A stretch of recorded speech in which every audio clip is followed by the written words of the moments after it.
नमस्कार दोस्तों, स्वागत है आपका मेरे YouTube channel e learning classes में। पता है अभी कितना टाइम हो रहा है? अभी बज रहे हैं 12:10। ठीक है, दिन की नहीं रात के। और आइए मेरे साथ, छोड़ दो उन्हें, आ जाओ मेरे साथ, चढ़ जाओ, मैं आपको पढ़ाऊंगा, आपका करियर बनाऊंगा। ठीक है ना? शुरू करते हैं स्टूडेंट, एक एनर्जी के साथ एक नई क्लास। आज क्लास होगी ज्योग्राफी की। ठीक है, ज्योग्राफी की आज क्लास में एक इंपॉर्टेंट चैप्टर में आपसे डिस्कस करने वाला हूं। बहुत इंपॉर्टेंट होगा, एग्जाम्स में यहां से क्वेश्चंस आते ही रहते हैं। और उम्मीद करता हूं कि सभी लोग अभी इस वीडियो को लाइक करेंगे और सभी शेयर भी करेंगे और चैनल सब्सक्राइब भी करेंगे और बताएंगे कमेंट करके मजा आ रहा है या पढ़ाई में नहीं आ रहा है। ठीक है दोस्तों, चलो शुरुआत करते हैं ज्योग्राफी की। ज्योग्राफी का ये शायद 5वां या 6ठा पार्ट होगा। जो भी पार्ट होगा उससे हमें क्या लेना देना है। भौगोलिक स्थिति में भारत की आपको पढ़ा रहा हूं। स्थलीय सीमा से रिलेटेड मैं सारी चीजें आपको करा चुका हूं। एक वीडियो मैंने आपको प्रायद्वीपीय भारत की भी बना दी है। अब देखो, यही प्रायद्वीपीय भारत की दूसरी वीडियो मैं आपके लिए बना रहा हूं। बहुत इंपॉर्टेंट चैप्टर है, मजा आने वाला है पढ़ने में आपको। तो शुरू करते हैं आज का ये चैप्टर। ठीक है, देखो प्रायद्वीपीय भारत के पहले पार्ट्स के अंदर मैंने आपको सबसे पहले ये बताया था कि प्रायद्वीप कहते किसके हैं। प्रायद्वीप कहते हैं जमीन का ऐसा क्षेत्र जो तीनों ओर पानी से घिरा हुआ हो, उसे प्रायद्वीप कहते हैं। इसलिए हमारा दक्षिण भारत क्या है? एक प्रायद्वीपीय भारत है। खाड़ी भी मैंने बताई थी, खाड़ी किसको कहते हैं? पानी का ऐसा क्षेत्र जो तीनों ओर जमीन से घिरा हुआ हो, उसे खाड़ी कहते हैं। अगर पानी का क्षेत्र चारों ओर जमीन से घिर जाए, उसे डीप आइलैंड्स कहते हैं। ऐसे मैंने काफी सारे टर्म आपको लास्ट वीडियो में बताए थे। जिसने लास्ट वीडियो नहीं देखी है, लास्ट वीडियो को देखिए, बहुत मजा आने वाला है। ठीक है, तो शुरू करते हैं। लास्ट में हमने बताया था आपको कि प्रायद्वीपीय भारत या इस लाइन को, ये पानी से टच करने वाली लाइन है। देखो थोड़ा सा हम यहाँ पर पानी बना लेते हैं, जिससे आपकी भी प्यास बुझ जाएगी। तो रात में आपको बड़ी प्यास लगती है। ठीक है, आओ पढ़ाई के साथ शुरुआत करते हैं। ठीक है, देखोगे ये जो भाग है दोस्तों, वाटर वाला, इसको बोलते हैं अरब सागर। क्या बोलते हैं? अरब सागर। वेरी गुड, अरब सागर। ये जो पार्ट है, ये वाला पूरा पार्ट है, इसको बोलते हैं हम बंगाल की खाड़ी, बे ऑफ बंगाल, बंगाल की खाड़ी। ओके, इसे बोलते हैं हम बंगाल की खाड़ी। अब देखोगे मैंने बताया था ये पानी से लगी हुई सीमा है, इसको हम तटीय सीमा भी बोलते हैं। प्रायद्वीप इसलिए बोलते हैं क्योंकि तीन ओर से लगा हुआ है। तटीय सीमा उसे बोलते हैं जो पानी से लगी हुई होती है। तो पानी से लगी हुई है तटीय सीमा। और तटीय सीमा वाले कितने राज्य बताए हमने? 9, जिसमें सबसे लंबी तट सीमा किसकी है? गुजरात की। 9 राज्य कौन कौन से थे? एक बार रिवाइज करते हैं। सबसे पहला राज्य गुजरात था, दूसरा महाराष्ट्र था, तीसरा गोवा, चौथा कर्नाटक, 5वां केरल, 6ठा तमिलनाडु, 7वां आंध्र प्रदेश, 8वां ओडिशा और 9वां वेस्ट बंगाल। इसमें सबसे लंबी तटीय सीमा गुजरात की कितनी है? 1600 किलोमीटर। सबसे छोटी तटीय सीमा गोवा की कितनी है? 160 किलोमीटर। ओके, अब देखो ये वाला जो पार्ट है, ये क्या है आपका? प्रायद्वीपीय भारत। ये वाले प्रायद्वीपीय भारत के राज्य जो यहां से यहां तक आ रहे हैं, गुजरात नहीं होगा इसमें, प्रायद्वीपीय भारत के अंदर बाकी नीचे के जितने भी राज्य हैं सब होंगे।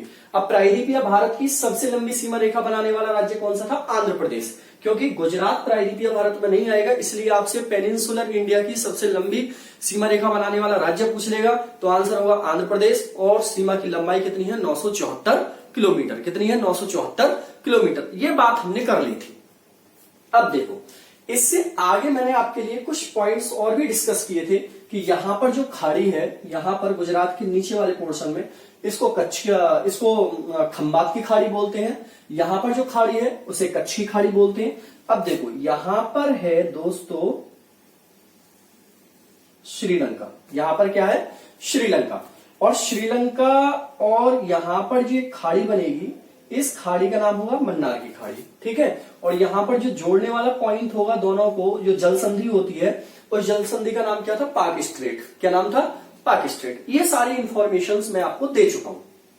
अब देखो, एक नई बात यह है कि इसमें जो आपको तटीय सीमा जितनी भी दिख रही है, ये तटीय सीमा आप जितनी भी देख पा रहे हो, गुजरात से लेकर वेस्ट बंगाल तक जो पानी से लगी हुई सीमा है, मुख्य भारत की सीमा है, अभी इधर उधर वाले भारत की बात नहीं कर रहे, मुख्य भारत की सीमा, इसकी टोटल लंबाई कितनी है? 6100 किलोमीटर। कितनी है दोस्तों? 6100 किलोमीटर की इसकी टोटल लंबाई है। ओके, अब देखो यहां पर देखोगे आप तो भारत के यहां पर है दोस्तों, जिसको बोलते हैं हम, यहां पर भारत के बना हुआ है इस तरीके से, और इसको बोलते हैं हम लक्षद्वीप। क्या है ये? लक्षद्वीप, लक्षद्वीप। ओके, और ये जो बना हुआ है ये पूरा क्या बनाया मैंने आपको? अंडमान निकोबार द्वीप समूह। तो ये भी भारत के ही पार्ट है। जब इस मुख्य तटीय सीमा में टोटल समुद्र की सीमा, टोटल तटीय रेखा को जोड़ लिया जाता है, पूरी कोस्ट लाइन को जोड़ लिया जाता है, जो कोस्ट लाइन भारत के बाहर, मुख्य सीमा से बाहर है, तो पूरी टोटल कोस्ट लाइन की लंबाई कितनी हो जाती है? 7516। कितनी हो जाती है? 7516 किलोमीटर। ठीक है, 0.6 भी ले लेते हैं कहीं कहीं, लेकिन 7516 किलोमीटर की पूरी लेंथ हो जाती है। अब क्वेश्चन दो तरीके से होगा। मुख्य भारत की तटीय सीमा की लंबाई, मुख्य तटीय सीमा की लंबाई कितनी होगी? 6100 किलोमीटर। और दूसरा, कुल तटीय सीमा की लंबाई कितनी होगी? बताओ भाई।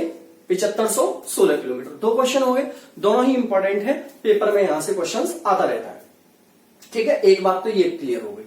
अब दूसरी बात जो बहुत इंपॉर्टेंट यहां पर आज मैं पढ़ाने वाला हूं, क्योंकि काफी इंपॉर्टेंट चैप्टर है आज का और काफी मजा भी आने वाला है इस चैप्टर में। आपको देखोगे समझने वाली चीजें बहुत होंगी यहां पर। कोशिश करेंगे कि आज उन चीजों को समझ लें। देखो, ये जो एरिया है, ये वाला एरिया, ये वाला जो एरिया है, ये वाला, और ये पूरे के पूरा एरिया यहां तक, ये पूरे के पूरा एरिया यहां तक, इस वाले को बोला जाता है वेस्टर्न घाट। वेस्टर्न घाट, ठीक है, या इसको क्या बोलेंगे हम? पश्चिमी घाट, इसको बोला जाएगा। बाकी ये वाला जो एरिया है, ये वाला पूरे के पूरा एरिया दोस्तों, इस वाले एरिया को बोलते हैं ईस्टर्न घाट। ईस्टर्न घाट। सारी चीजों को वैसे ही लिखना, चाहे आपको आती है या नहीं आती है, जैसे मैं बता रहा हूं, नोट्स मेरे ही तरीके से बनाओगे, टेंशन मत लो, कुछ भी नहीं छूटेगा। हुए क्लियर? ये वाला एरिया आपका पश्चिमी घाट, इधर वाला एरिया आपका पूर्वी घाट। ठीक, अब देखो ये पश्चिमी घाट और पूर्वी घाट के एरिया को तट के रूप में तोड़ा गया है, इसको कोस्ट के रूप में तोड़ा गया है। अब देखो यहां पर कौन कौन सी कोस्ट है उनकी भी बात कर लेते हैं। जैसे देखोगे ये वाला जो एरिया है गुजरात वाला है, लेकिन पानी से तो लगा हुआ है, तो पानी से लगा हुआ है तो ये आपका तटीय लाइन बन गई है।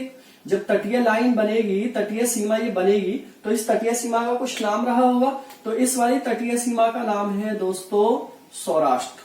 क्या नाम है? सौराष्ट्र। क्लियर?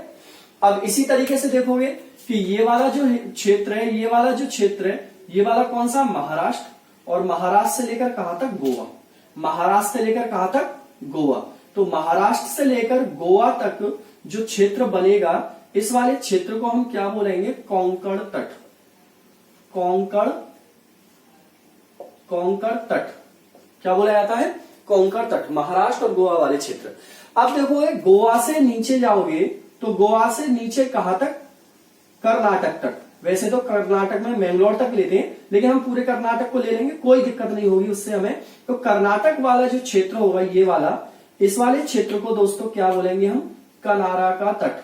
कनारा तट। केनरा भी लिखा होता है कहीं कहीं, वैसे कनारा इसका सही नाम है, कनारा का तट। अब देखोगे इस कर्नाटक से नीचे कौन सा रहेगा? केरल। और केरल से लेकर डायरेक्ट आप कन्याकुमारी तक के क्षेत्र को देखोगे, ये वाला जो क्षेत्र है कन्याकुमारी तक का, ये पूरा क्षेत्र है, इस वाले क्षेत्र को क्या बोलेंगे हम? मालाबार। क्या बोलेंगे? मालाबार का तट बोलेंगे। तो सबसे पहले तो हमने पश्चिमी घाट को पूरे को डिवाइड कर दिया तटों के रूप में, जिससे हमारी एक एक बात समझ में आ जाए। देखो सौराष्ट्र वाला है, ये गुजरात में है। कहां पर है? गुजरात में। कोंकण वाला है, ये आप महाराष्ट्र गोवा ले सकते हो, महाराष्ट्र गोवा। ठीक है, कनारा को ले सकते हो आप कर्नाटक, बाकी मालाबार में आपका क्या आ जाएगा, केरला, तो केरल तक ले सकते हो। ये तो आपका पश्चिमी घाट का पूरा विभाजन हो गया। इसी तरीके से देखोगे पूर्वी घाट को भी हम तोड़ लेंगे। तो पूर्वी घाट में आप जब यहां से चलोगे तो यहां से पूरा तमिलनाडु, और तमिलनाडु से विशाखापत्तनम तक, मतलब उससे पहले तक, विशाखापत्तनम से पहले तक, इस वाले पूरे क्षेत्र को हम क्या बोलेंगे, कोरोमंडल तट। कोरोमंडल क्या बोलते हैं दोस्तों इसको, कोरोमंडल तट इसको बोलते हैं। इसमें तमिलनाडु पूरा होगा और आंध्र प्रदेश का थोड़ा क्षेत्र होगा, मतलब विशाखापत्तनम से पहले तक का। अब देखो यहां पर बचा आपका विशाखापत्तनम, तो विशाखापत्तनम वाले पूरे तट को हम क्या बोलते हैं, विशाखापत्तनम तट। विशाखापत्तनम तट बोलते हैं इसको, ठीक है। अब देखो बात आई गुजरात की, तो गुजरात के तट पर जब हम पहुंचेंगे दोस्तों, तो गुजरात के तट को भी हम दो भाग में बांटेंगे। तो इसमें जो पहला भाग होगा गुजरात के तट का, उसको बोलेंगे उत्तरी सरकार,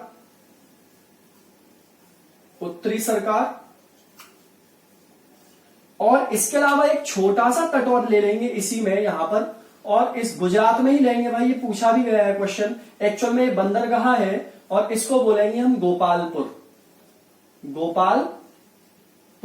तो इस तरीके से गुजरात को दो पोर्ट्स। अब बचा हुआ ये जितना भी पोर्शन है, ये वाला जितना भी पोर्शन बचा है, ये रहा आपका वेस्ट बंगाल वाला। कौन सा ये, वेस्ट बंगाल वाला। अब इसको हम दे देंगे नाम सुंदरवन डेल्टा, इसको नाम दे देंगे। अब देखो भाई पूरे पूर्वी और पश्चिमी घाट का मैंने यहां पर डिवाइड किया। एक बार मैं समझा रहा हूं, दोबारा से ध्यान रखो। ये वाला जो घाट है पूरे के पूरा, इसको बोलते हैं हम पश्चिमी घाट, ठीक है, और इधर वाले को बोलते हैं हम पूर्वी घाट। पश्चिमी घाट में गुजरात वाले को बोलते हैं सौराष्ट्र तट, महाराष्ट्र और गोवा वाले को कोंकण तट, कर्नाटक वाले को कनारा, और केरल वाले को मालाबार। इसी तरीके से यहां पर देखो पूर्वी घाट में तमिलनाडु और थोड़ा सा आंध्र प्रदेश का भाग ले लेंगे, तो कोरोमंडल। एक विशाखापत्तनम बंदरगाह है, तो विशाखापत्तनम दो भाग में इसको बांट लेते हैं। वैसे कोरोमंडल और विशाखापत्तनम दो तट बन जाते हैं। ऐसे ही उड़ीसा को भी दो तटों में बांटोगे, उत्तरी सरकार और गोपालपुर। आपसे पूछेगा क्या कि बताइए उत्तरी सरकार तट सीमा कौन से राज्य की, डायरेक्ट क्वेश्चन पूछेगा, ठीक है। तो आपको आंसर लगा देना उड़ीसा। और गोपालपुर किसके है, गोपालपुर बंदरगाह का है, ये भी क्वेश्चन आ सकता है। इसी तरीके से सुंदरवन डेल्टा कहां पर है, वेस्ट बंगाल। अब देखो मैं नाम लिख देता हूं सब में, जैसे ये वाला है तो यहां पर हम क्या लिख देंगे, तमिलनाडु प्लस आंध्र प्रदेश, ठीक है, तमिलनाडु और आंध्र प्रदेश। यहां पर सिर्फ आंध्र प्रदेश, यहां पर ओडिशा, यहां पर भी ओडिशा, और यहां पर वेस्ट बंगाल। ओके, तो ये वाली बात तो क्लियर हो गई होगी आपको कि तटों में किस तरीके से विभाजित हो रखी है हमारी पानी वाली सीमा। क्लियर हो रही है बात, ठीक है। स्क्रीनशॉट ले लो इसका फटाफट से, बढ़ू आगे, ठीक है। तो इस बात को मैंने यहां से किया रफ पूरी को, ठीक है। अब इसको रफ करने के बाद एक बहुत इंपॉर्टेंट, देखो सारी चीजों को पढ़ेंगे, बहुत सुकून से पढ़ेंगे, कोई हड़बड़ाहट नहीं है, छूटना कुछ नहीं चाहिए। बस मेरा एक ही मोटिव होता है कि जो हमने पढ़ा है उससे क्वेश्चन आए, वो छूटना नहीं चाहिए। ऐसा नहीं पढ़ना है कि पढ़ भी सब लिया और हुआ भी कुछ नहीं, चलो तो वो हमने सब नहीं पढ़ा है। इतना पढ़ो जितना आपसे हो पा रहा है अभी, ठीक है। कम पढ़ो लेकिन पेपर में करके आओ उसे। क्वेश्चन यहीं से सब आते हैं, पेपर में कोई बाहर से क्वेश्चन नहीं आता है, ठीक है। तो देखो अब इसके अलावा हमारे लिए और क्या पढ़ना है, इसकी एक बारी जानकारी और ले लेते हैं। देखो यहां पर मैंने आपको अभी बनाया था लक्षद्वीप। क्या बनाया था, लक्षद्वीप यहां पर मैंने आपको बनाया था। लक्षद्वीप से थोड़ा सा नीचे जाओगे एक द्वीप और है, और इस द्वीप का नाम है मिनिकॉय। और इससे भी नीचे जाओगे तो यहां पर भी एक और द्वीप है, और इसका नाम है मालदीव, ठीक है। समझने के लिए मैं सारी चीजें बना रहा हूं, आपको ऊपर नीचे कुछ हो तो उससे कोई प्रॉब्लम नहीं है, सिर्फ समझना है कि इधर साइड में हम क्या पढ़ रहे हैं। ये लक्षद्वीप है, ये मिनिकॉय है, और ये क्या है, मालदीव है। मैं नाम भी लिख देता हूं साथ के साथ, लक्षद्वीप, मिनिकॉय और मालदीव, ठीक है ना, मालदीव। और ये वाला जो पूरा पोर्शन है इसको बोलते हैं हम अंडमान निकोबार। क्या बोलते हैं, अंडमान निकोबार। अब देखो इस पोर्शन को मैंने बनाया हुआ है पहले से ही, तो इसमें ये ऊपर वाला जो हिस्सा है थोड़ा बहुत आपको हो सकता है ना दिख रहा हो इसमें, लेकिन मैं दिख रहा हूं, थोड़ा बहुत दिख रहा होगा। तो ये वाला जो हिस्सा है इसको बोलते हैं उत्तरी अंडमान। उत्तरी अंडमान।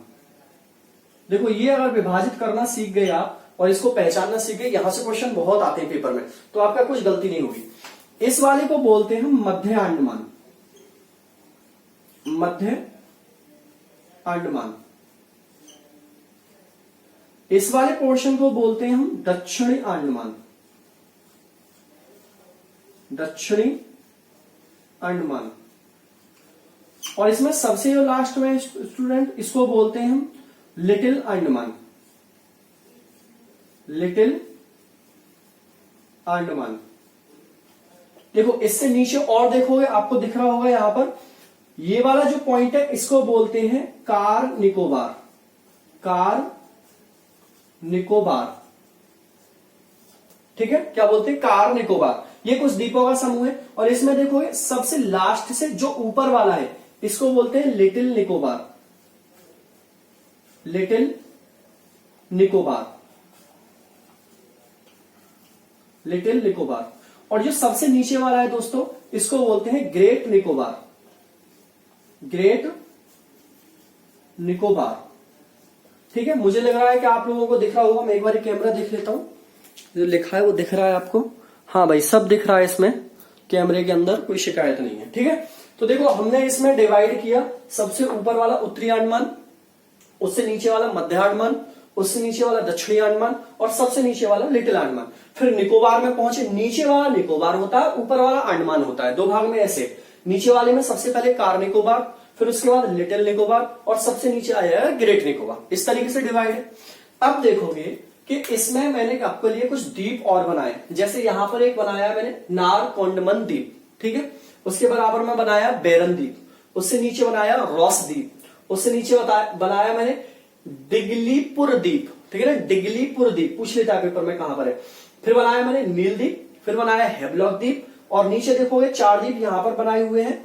एक बनाया मैंने ननकौरी द्वीप, ननकौरी द्वीप, एक बनाया बॉम्पूका द्वीप, एक बनाया मैंने तरासा द्वीप, एक बनाया मैंने कैट चाई द्वीप। ठीक है ना, कैट चल द्वीप। ठीक है ना, ये आपको मैंने कुछ द्वीप बनाए हुए हैं, इनके नाम एज इट इज आपको याद रखने, कौन सा निकोबार में है, कौन सा अंडमान में है, कौन सा कहां पर है, ये कौन सा उत्तरी अंडमान में है, कौन सा दक्षिणी अंडमान में। अब देखो यहां पर जो द्वीप बने हुए हैं इनमें ये नारकोंडम द्वीप का क्या महत्व है, जिन जिन के महत्व है उनकी हम बात कर लेते हैं। नारकोंडम द्वीप भारत का एकमात्र ऐसा द्वीप है जिस पर सुसुप्त ज्वालामुखी है।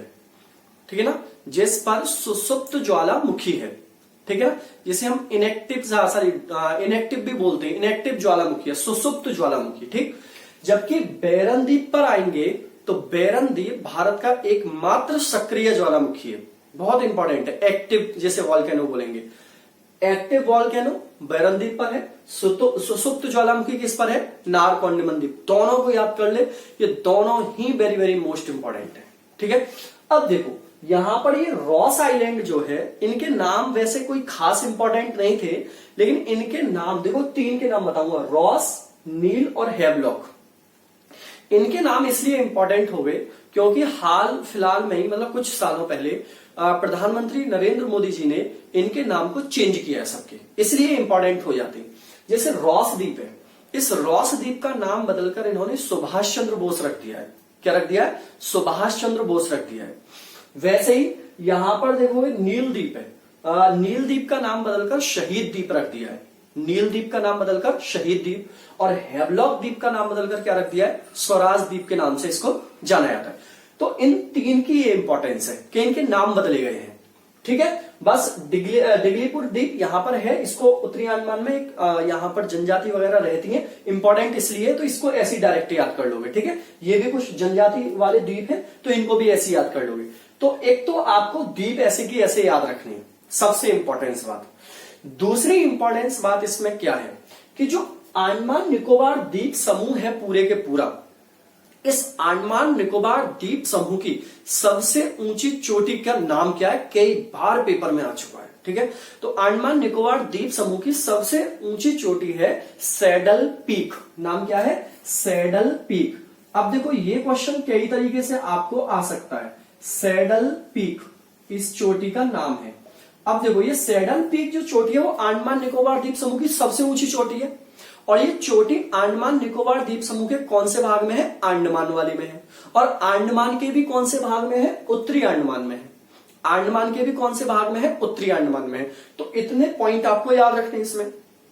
और क्या क्वेश्चन आ सकता है दोस्तों यहां से? एक क्वेश्चन ये आता है कि अंडमान निकोबार द्वीप समूह की राजधानी, सभी जानते हो कि अंडमान निकोबार द्वीप समूह की राजधानी पोर्ट ब्लेयर है। क्या है? पोर्ट ब्लेयर है। अब क्वेश्चन आपसे ये नहीं पूछेगा कि राजधानी क्या है, ये तो सब जानते हो। अब ये पूछेगा बताइए अंडमान निकोबार द्वीप समूह के कौन से भाग पर है? पोर्ट ब्लेयर जो राजधानी है वो अंडमान निकोबार द्वीप समूह के कौन से भाग पर है?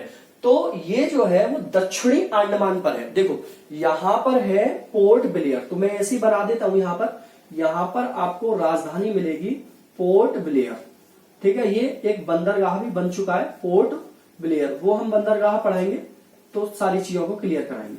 तो 2 पॉइंट तो आपको ऐसे याद रखने इसमें कि भाई एक सबसे ऊंची चोटी कौन सी है? सैडल पीक है।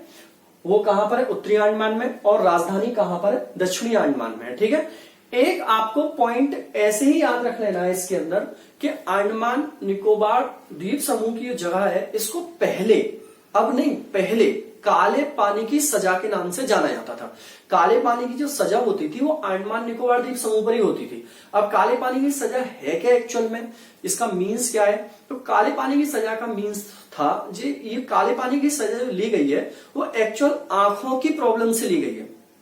होता क्या है कि जब आंखों में मोतियाबिंद हो जाता है और मोतियाबिंद बहुत ज्यादा पुराना हो जाए, आप उसका ऑपरेशन ना कराओ, तो वही किसमें चेंज हो जाता है? आंख में काले पानी में चेंज होता है। तो उसका मीन्स मतलब ऐसा माना जाता है मेडिकल साइंस में, वैसे तो सही हो जाती है, ऐसी नहीं है बहुत बड़ी दिक्कत, कि काला पानी आने से ऐसा माना जाता है कि आंख चली गई। और इसका सही होना मतलब बहुत ज्यादा पॉसिबिलिटी नहीं होती है, लेकिन हो भी रही है, ऐसी बात नहीं है। तो काले पानी का मीन्स भी यहां से ये था कि अगर जिसको सजा अंडमान निकोबार द्वीप समूह की दे दी जाती थी वो लौट के दोबारा वापस नहीं आता था। और अंडमान निकोबार द्वीप समूह ही ये जगह है जहां पर मांडले की जेल में किसको रखा गया था? बाल गंगाधर तिलक को रखा गया था, ठीक है। ऐसे बहुत सारे पॉइंट है, जोड़ के पढ़ाओगे तो खत्म नहीं होगा ये पढ़ाते पढ़ाते, लेकिन अभी हम फिलहाल वही पढ़ेंगे जो हमारे काम का है, ठीक है। तो एक तो ये वाली बात मुझे लग रहा है आपको समझ में आ गई होगी। नारकोंडम द्वीप सुसुप्त ज्वालामुखी, बैरन द्वीप सक्रिय ज्वालामुखी, रॉस द्वीप का नाम बदल के सुभाष चंद्र बोस, नील द्वीप का नाम बदल के शहीद द्वीप, हेवलॉक द्वीप का नाम बदल के स्वराज द्वीप रख दिया है। सबसे ऊंची चोटी सैडल पीक उत्तरी अंडमान में है। देखो इस सीक्वेंस भी याद रखना है, उत्तरी, मध्य, दक्षिणी और लिटिल, क्योंकि अभी इसके बहुत मीन्स है, अभी ये बहुत काम आने वाला है। फिर कार निकोबार, लिटिल निकोबार और ग्रेट निकोबार। अब देखो यही क्वेश्चन आता है ना बार बार, अभी मैंने आपको पढ़ाया था कि बताइए भारत का सबसे दक्षिणतम, वो यहाँ की नहीं पूछ रहा, सबसे दक्षिणतम पूछ रहा है तो यहाँ नहीं पूछ रहा है, ये सबसे दक्षिणतम नहीं है, ये मुख्य भारत का दक्षिणी बिंदु है कन्याकुमारी। अब आपसे पूछ रहा है सबसे दक्षिणतम, तो वो कहां पर है? यहाँ पर है। अब देखो ये वाला पॉइंट इस वाले पॉइंट से नीचे है या नहीं है? तो भारत सबसे नीचे यहां पर है, अंडमान निकोबार द्वीप समूह के ग्रेट निकोबार में। तो उसका नाम इंदिरा पॉइंट है, ठीक है ना। पिगमेलियन नाम, पहले उसका नाम था पिगमेलियन, ऐसी पूरा नाम सही से मुझे भी नहीं ध्यान आ रहा है, तो था ऐसी जैसे मैं बोल रहा हूं, इतना भी याद कर लोगे तो कराओगे इसे। ग्रेट निकोबार में है, ठीक है। और ये कितने डिग्री पर है? इसकी अक्षांशीय रेखा जो जा रही है नीचे से, अक्षांशीय रेखा जो जाती है यहाँ पर, वो कितने पर है? 6 डिग्री 4 मिनट पर। कितने पर जा रही है? 6 डिग्री। मतलब भारत की सबसे नीचे अक्षांशीय रेखा, भारत के जो सबसे नीचे भारत से होकर जाती है वो 6 डिग्री 4 मिनट से होकर जा रही है। इसी तरीके से देखो इसके नीचे श्रीलंका, इससे नीचे और भी कुछ है, वहां पर फिर ऑस्ट्रेलिया उधर चले जाओ, साइड में बहुत है। तो भारत से होकर कौन सी रेखा नहीं जाती है? इक्वेटर लाइन भी नहीं जाती है भारत से होकर। तो इक्वेटर लाइन भारत से कितनी नीचे है? 876 किलोमीटर। लिख लेना इस क्वेश्चन को, भारत के दक्षिण से इक्वेटर लाइन 876 किलोमीटर की दूरी पर है, ठीक है। ऐसे क्वेश्चन पेपर में आते रहते हैं, ठीक है। वो वहां से होगी नीचे से, ठीक है। अब देखना इसके अलावा आज के पॉइंट में थोड़ा सा और कर लेते हैं आज के लिए, ठीक है। एक ये पूछते हैं कि भारत में जो चैनल है वो कौन कौन सी डिग्री पर है और किस किस के बीच में है। चैनल होते हैं पानी के मध्य जो भूमि होती है दो, तो उनके बीच का जो भाग होता है उसे चैनल बोलते हैं। जैसे ये क्या है? मिनिकॉय, ये क्या है? मालदीव। इन दोनों के बीच में क्या? पानी, तो इन दोनों के मध्य का जो भाग है उसको क्या बोलेंगे, चैनल। ये क्या मिनिकॉय, ये क्या लक्षद्वीप, इन दोनों के बीच में क्या पानी, तो यहाँ भी क्या बनेगा, एक चैनल। तो इन्हीं चैनल्स के नाम कई बार पेपर में आते हैं और फिर हम यहाँ पर कंफ्यूज होते हैं क्योंकि रटते हैं हम। और मैंने क्या बोला, रटना नहीं है, समझना है, ज्योग्राफी मैप पर खत्म करनी है। अब देखो मैं इसमें बनाता हूं आपको चैनल। जैसे मान लो मैंने एक चैनल ये बनाया, ठीक है, मैंने लाइन खींच दी, उसी तरीके से एक चैनल मैंने ये बनाया, ठीक है, एक चैनल, हाँ एक चैनल मैंने ये बनाया, ठीक है। यहां पर आपको हो सकता है बहुत ज्यादा लिखा हुआ है, लेकिन आप समझ लेना, मैं लाइनिंग यहां पर खत्म कर रहा हूं, इन वाली लाइंस को दिख रहा होगा आपको मैंने क्या क्या लिखा हुआ है, कहां से। एक चैनल मैंने आपको ये बनाया, ठीक है, और एक चैनल दोस्तों मैंने ये वाला बनाया यहां पर, ध्यान से देखते रहना, और एक चैनल मैंने इसके भी नीचे बनाया है, ठीक है, दिख रहा होगा। और एक चैनल मैंने आपको यहां पर बनाया ऊपर, मैं सैडल पीक को हटा रहा हूं, लिख लेना, ठीक है, नारकोंडम को भी हटा रहा हूं, इसको भी लिख लेना, ठीक है, थोड़ा सा जगह का एडजस्टमेंट कर रहा हूं मैं। तो देखो एक चैनल मैंने यहां पर भी बनाया ऐसे करके, और इसके ऊपर मैं एक द्वीप बना रहा हूं छोटा सा, और समझने के लिए सारी चीजों को यहीं पर खत्म करेंगे। अब देखो ये जो मैंने चैनल बनाई है दोस्तों, ये वाला है आपका 8 डिग्री चैनल, कितना है, 8 डिग्री चैनल। ये वाला कितना है आपका, 9 डिग्री चैनल। देखो आज के बाद आप कभी नहीं भूलोगे इनको, मैं गारंटी से कह रहा हूं कि कभी जिंदगी में आपके गलत नहीं होंगे चैनल। ये वाला है आपका 10 डिग्री चैनल, ठीक है। ये वाले चैनल का नाम है डंकन पैसेज, डंकन पैसेज, ठीक है। इस वाले का नाम है कोको चैनल या कोको लाइन, कुछ भी बोल सकते हो, कोको, ठीक है। इस वाले का नाम है ग्रांड चैनल, ग्रांड चैनल, ठीक है। अब ये चैनल के नाम मैंने लिखे हुए, अब देखो ये बात खत्म भाई, इतनी चीज मैंने समझा दी। अब चैनल का क्या पूछेगा, बताइए 8 डिग्री चैनल कौन किससे किसको अलग करता है। अरे दिख रहा है ना हमको कि 8 डिग्री चैनल किस किस के बीच में है, मिनिकॉय और मालदीव, खत्म क्वेश्चन। 8 डिग्री चैनल किस किस के बीच में, मिनिकॉय और मालदीव। 9 डिग्री चैनल किस किस के बीच में, लक्षद्वीप और मिनिकॉय। 10 डिग्री चैनल किस किस के बीच में, लिटिल अंडमान और कार निकोबार। अब देखो इसके 2 सेंस निकलेंगे यहां से, 10 डिग्री चैनल लिटिल अंडमान और कार निकोबार के बीच में। लेकिन दूसरा क्या है, अगर आपको ये ना मिलेगा ऑप्शन में, ना आपको लिटिल अंडमान मिले और ना कार निकोबार मिले, तो क्या मिलेगा फिर, 10 डिग्री चैनल अंडमान को निकोबार से अलग करता है। भाई ये ऊपर वाला भाग है क्या, 10 डिग्री से ऊपर वाला पूरा भाग क्या है, अंडमान, और 10 डिग्री से नीचे वाला पूरा भाग क्या है, निकोबार, है या नहीं है। तो 10 डिग्री चैनल अंडमान को निकोबार से अलग करता है, ठीक है ना, इन दोनों के बीच में, चाहे ऐसे बोल दो। जबकि अगर पर्टिकुलर पॉइंट लोगे तो लिटिल अंडमान और ग्रेट निकोबार के बीच में है 10 डिग्री चैनल। डंकन पैसेज किस किसके बीच में है, देखो इनका महत्व आ रहा है ना समझ में, सीक्वेंस हमको याद होनी चाहिए। डंकन पैसेज लिटिल अंडमान और दक्षिणी अंडमान के बीच में है, लिटिल अंडमान और दक्षिणी अंडमान के बीच में है। जबकि देखो एक कोको द्वीप, अब ये वाला जो मैंने द्वीप बनाया है, इस द्वीप का नाम भी कोको द्वीप है, कोको द्वीप। इसको आप कोको चैनल बोल सकते हो या कोको लाइन बोल सकते हो, कोको लाइन ही बोल लेता हूं, ठीक है ना, मैं कोको लाइन। तो कोको लाइन किस किस के बीच में आ गई है, कोको द्वीप और उत्तरी अंडमान के बीच में आ गई, कोको द्वीप और उत्तरी अंडमान के बीच में आ गई। इसी तरीके से यहां पर कौन सा है, ग्रांड चैनल। अब ग्रांड चैनल क्या है, अब देखो ये तो आपको समझ में आ कि ग्रांड चैनल के ऊपर ग्रेट निकोबार है, ग्रांड चैनल के ऊपर निकोबार है। अब नीचे किससे अलग कर रहा है, तो देखो यहां मैप पर नहीं दिखा पा रहा हूं मैं, लेकिन जब इससे इधर की साइड में हम नीचे जाएंगे, थोड़ा सा नीचे इधर की साइड में जाएंगे, तो यहां पर जो देश पड़ेगा उसका नाम है इंडोनेशिया। कौन सा देश है, इंडोनेशिया। वैसे तो अगर देश की बात करेगा तो डायरेक्ट आपसे क्या बोल देगा, ग्रांड चैनल अंडमान निकोबार को इंडोनेशिया से अलग करता है। एक तो ऐसे क्वेश्चन बनेगा।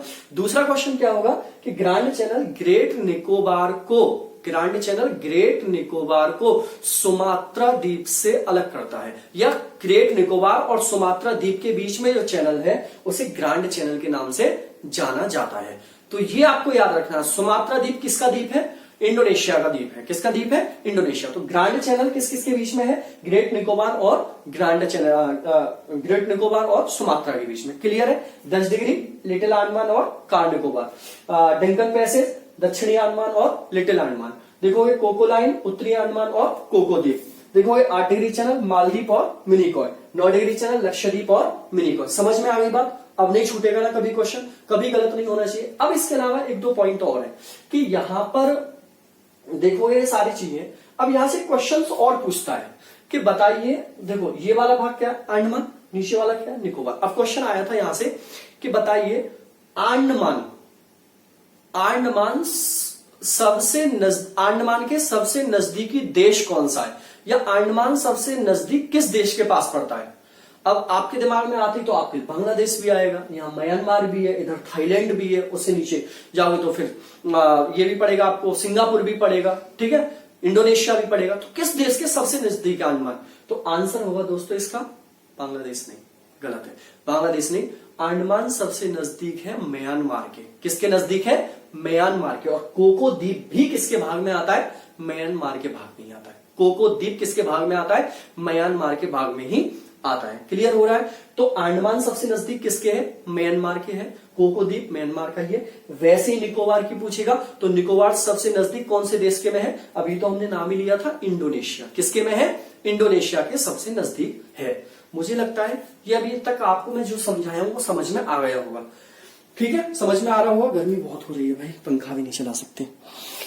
चलो आज के लिए पढ़ाने का मन तो और भी था, लेकिन गर्मी बहुत लग रही है, कल देखूंगा क्लास को। इसमें क्या है ना, अभी बहुत सारे द्वीप है, ठीक है, यहां भी एक दो द्वीप की बात मैं करने वाला हूं आपसे, ठीक है, कि जो विवादित द्वीप है, यहां भी कुछ द्वीप हैं छोटे छोटे, इनकी भी मैं बात करने वाला हूं। तो जो द्वीप वाला पोर्शन है वो पूरा ही खत्म कर लेते हैं, ठीक है। तो एक वीडियो छोटी सी और बनानी है द्वीप से रिलेटेड, और यहां पर जो जो पढ़ाना उससे रिलेटेड, तो आपका पूरा फिनिश हो जाएगा कि यहां से कुछ क्वेश्चन नहीं छूटने चाहिए। और उसी वीडियो में हम बात करेंगे भारत की समुद्री सीमा, कि भारत की समुद्री सीमा पर कितना अधिकार है, कितने किलोमीटर पे कितना अधिकार है, कितने किलोमीटर पे कितना अधिकार है, किसी भी देश का कितना अधिकार समुद्री सीमा पर होता है। फिर उसके बाद सब बराबर का अधिकार सभी देश उस सागर या महासागर में रखते हैं।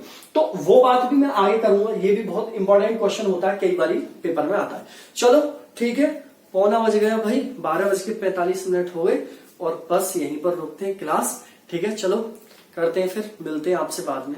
Okay, tata bye bye and good night, सो जाइए सब लोग, ठीक है।